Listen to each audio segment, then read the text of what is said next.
Hello, BookTube.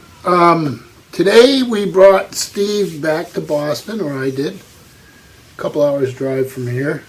Go over through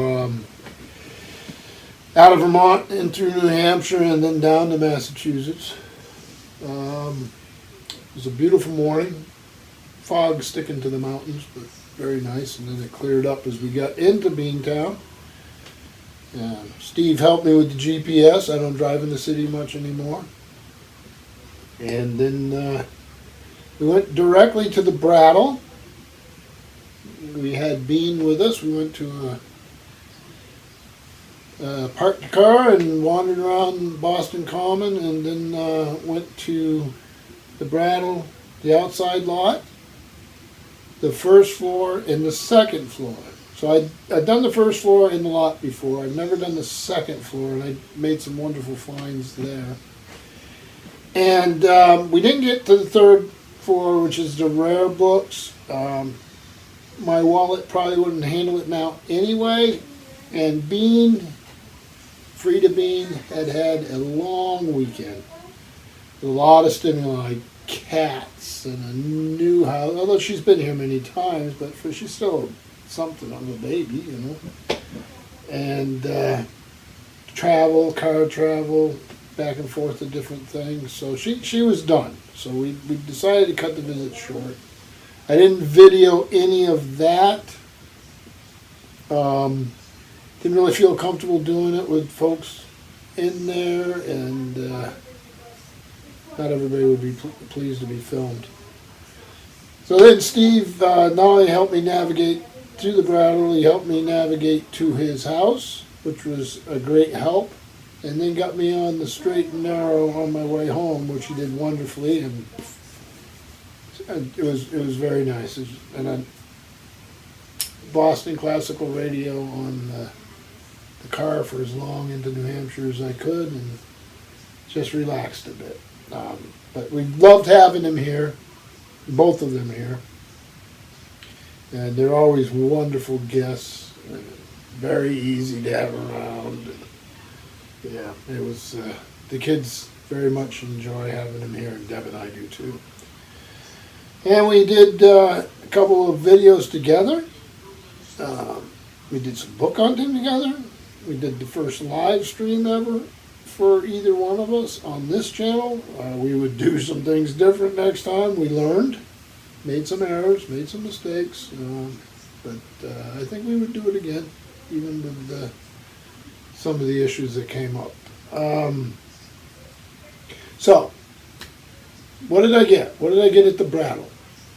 Well, the first thing I got was this, and it's not very handsome. It had a busted up dust jacket, and a little sun damage on it, but it's a volume I'm thrilled to have. It's an Oxford University Press, and it's the works of Sir Thomas Malory, edited by Eugene Vinaver, and this came out in 1954.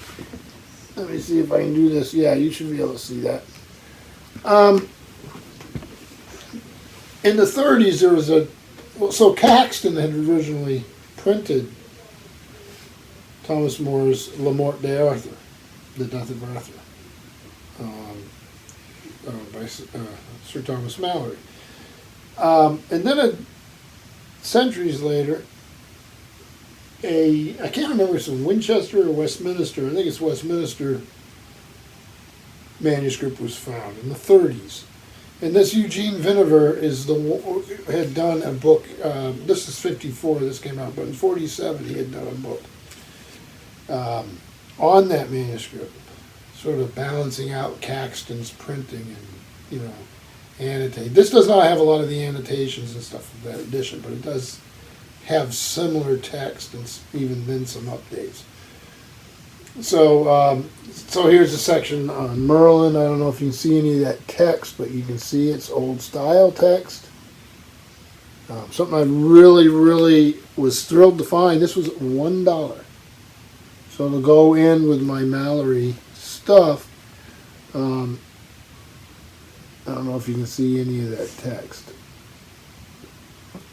So, but for $1, thrilled to have this little Oxford University Press volume.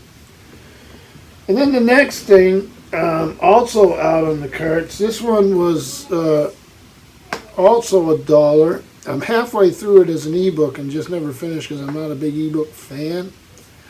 This is a set of essays, so I would normally have it laying around the house with a bookmark in it and pick it up when I felt like it. And then I never think to do it on ebook. And this is Due Considerations, Essays and Criticism by John Updike. Paperback volume here by Ballantine Books. And I have another collection of his, Hugging the Shore, that I have, which is hardback and signed. This came out in 2007. I'm not a big fan of his fiction, but I love his criticism, his nonfiction works, and also his art criticism. I think there's some, I haven't really got to it yet in my reading. Yeah, there's some art criticism in here too.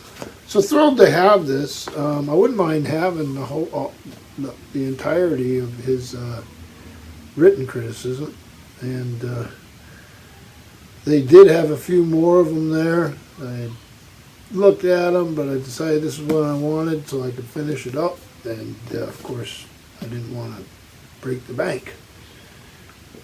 And then some of you know, I don't know if you can see it here. Let me point. Well, no, you can't. I'm reading Boswell's London Journal, and I'm rereading Boswell's Life of Samuel Johnson.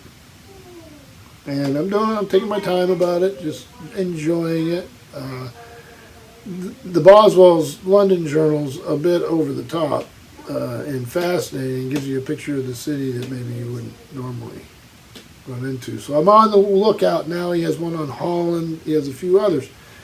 And a lot of these are done by Brattle. He's an editor at Yale who's involved in bringing a lot of these newly discovered Boswell things to light. But Yale also does the Yale edition of the works of Samuel Johnson, and I own none of these. So this one's going to have to be, the dust jacket's going to have to be saved, which is quite simple for me to do. But this is, again, the Yale edition of the works of Samuel Johnson. This is volume 15, A Voyage to Abyssinia. And it is edited by Joel J. Gold. So that will probably be New Haven, where that's published. Yeah, University Press, New Haven in London. Yep. Well, the glare is pretty bad here. So the previous volumes are Diaries, Prayers, and Annals, The Idler and the Adventurer, The Rambler, volume 6 is Poems, 7 and 8 is Johnson on Shakespeare. Boy, wouldn't I like to find those? Okay, I didn't know about those. A Journey to the Western Islands of Scotland, political writing, sermons, and then this. So this is A Voyage to Abyssinia. Has pen papers here, lovely book plate. I did look around. Some of these may show up there again. So this came out in 1985. It was translated from the French, which is interesting. And like I say, I've never seen them. Let me see who's on this committee. So, of course, heavily footnoted, being a scholarly sort of thing. So I've got library type repair materials that I can use to fix this up. This one was a little more expensive. I believe it's either $3 or $5. So in the lot, they have carts that are $1, $3, and $5. A lot of time you'll see like a $3 and then they'll have a 1 over it or something that decided it isn't moving. I never even got to the sidewalls, which has wonderful stuff too, but the carts I got to.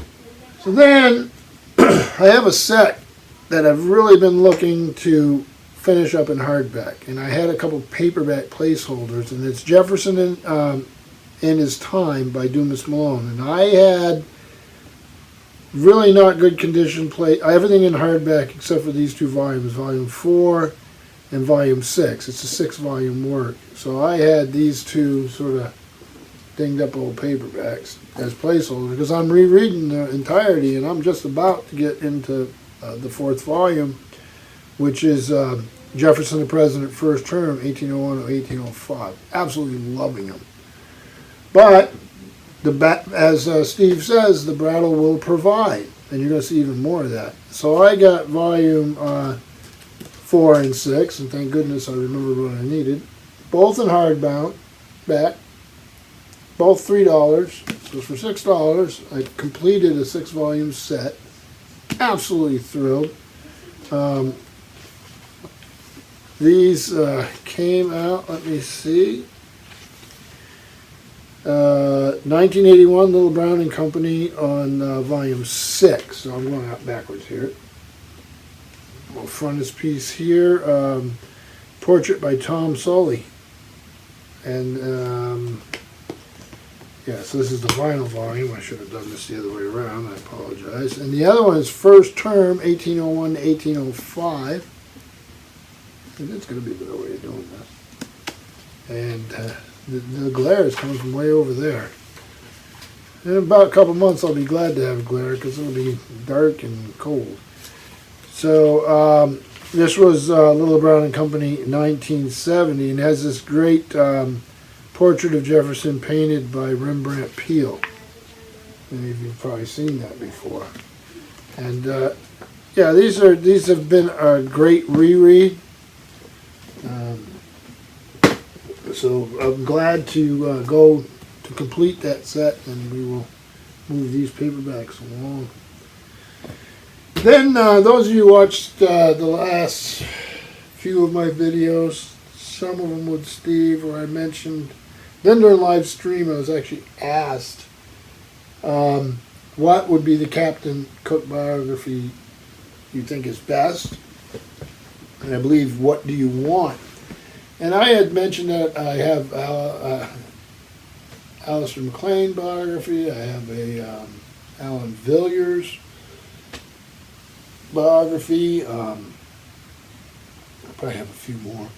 But the best, and the one I didn't have, is a J.C. Beaglehole. And it's really something I've been struggling to find and really, really wanted for my library. And then, of course, the old maxim is true, the Brattle will provide. This beautiful, beautiful edition. It's quite a volume. Alexa answers me now for no reason. Wireless connection lost. Wireless connection lost. Okay. So anyhow, it has the famous Nathaniel Dance painting as a frontispiece, and this is from Stanford University Press, Stanford, California, in 1974. It's illustrated with all these historical charts and etchings and paintings. Or you go throughout the thing, you can find all sorts of this. But it's really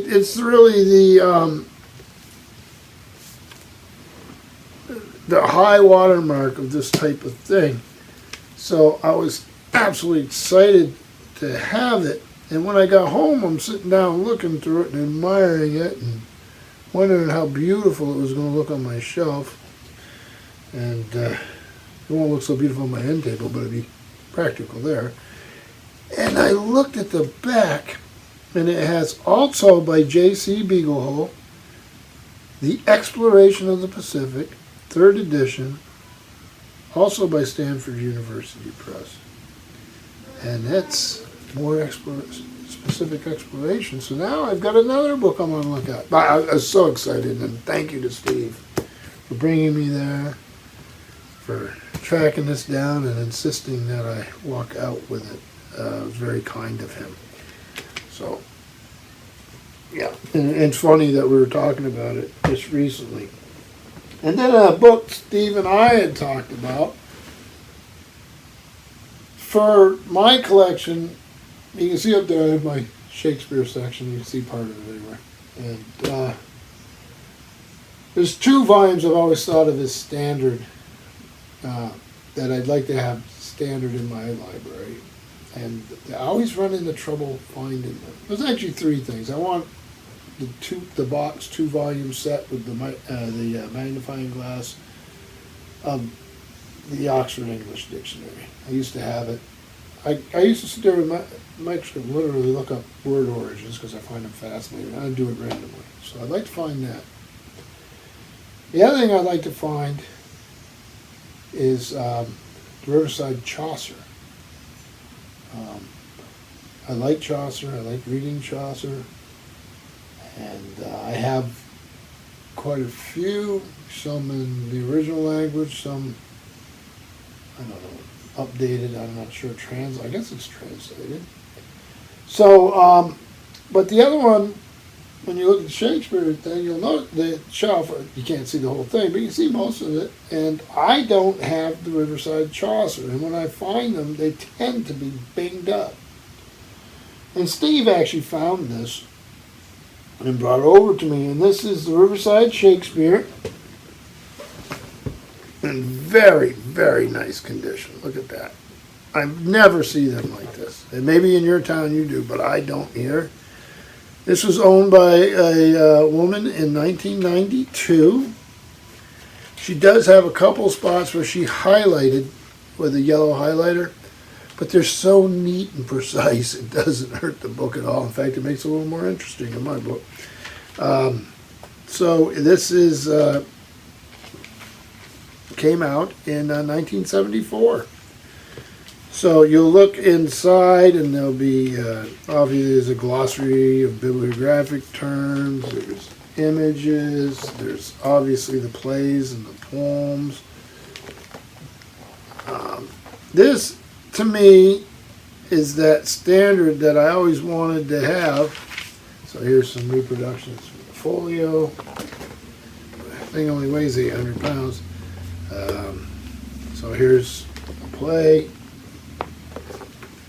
And I just have always wanted a nice, decent, clean copy of this, and now I have it, thanks to Steve and Frida and the fine folks at the Brattle bookstore. So that's my book haul. Again, we had a great time this weekend with everybody, and we loved hearing from everybody. Well, most of you. There's a few characters that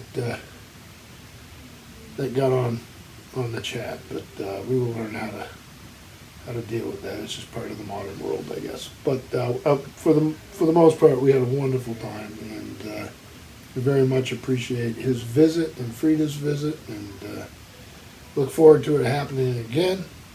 And we look forward, we appreciate everybody's comments and kind interactions, and be it Voxer or email or comments. So again, thank you, and I hope you all are settling back into your work week if that's what you're doing, and have had a safe vacation, and all the folks dealing with the storms and stuff, all the other bad stuff happening in the world, we're thinking about you. And again, thank you, BookTube.